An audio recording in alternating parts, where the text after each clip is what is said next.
સમસ્ત લીમધા ગામ પરિવાર દ્વારા સુરત ખાતે તેજસ્વી તાલાઓના સન્માનનો કાર્યક્રમ યોજવામાં આવ્યો હતો। રાજ્યના શિક્ષણ મંત્રી પ્રફુલ્લ પાનસરિયાએ વિકસિત ભારતના સંકલ્પમાં તેજસ્વી તાલાની વિશેષ ભૂમિકા હોવાની વાત કરી તેમને અભિનંદન પાઠવ્યા। સુરત કામરેજથી એક વિસ્તૃત અહેવાલ। સમસ્ત લીગમાં સુરત કામરેજથી એક વિસ્તૃત અહેવાલ। સમસ્ત લીમધા ગામ પરિવાર સુરત આયોજિત સન્માન સમારોહનું આયોજન કરવામાં આવ્યું હતું, જેમાં ખાસ કરીને અલગ અલગ પ્રકારના વ્યક્તિઓનું વિશેષ સન્માન પણ કરવામાં આવ્યું હતું।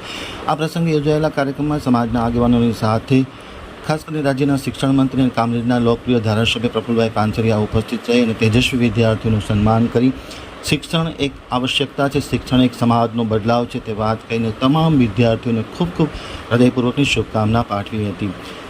શિક્ષણ અને સેવાકીય પ્રવૃત્તિને વેગ આપી આઝાદીના અમૃતકાળમાં વિકસિત ભારતના સંકલ્પની સાર્થકતા માટે સહિયારો પુરસ્કાર કરવા પણ તમામ વિદ્યાર્થીઓ કે જેઓ તેજસ્વી તારલા બન્યા છે તેમને આહ્વાન કરવામાં આવ્યું હતું। આ પ્રસંગે આયોજકોના આયોજનને બિરદાવી અને ખૂબ ખૂબ શુભકામના પાઠવી હતી। આયોજકો દ્વારા પણ શિક્ષણ મંત્રી અને કામરેજના ધારાસભ્ય પ્રફુલ્લભાઈ પાનસરિયાનું વિશેષ સન્માન પણ કરવામાં આવ્યું હતું।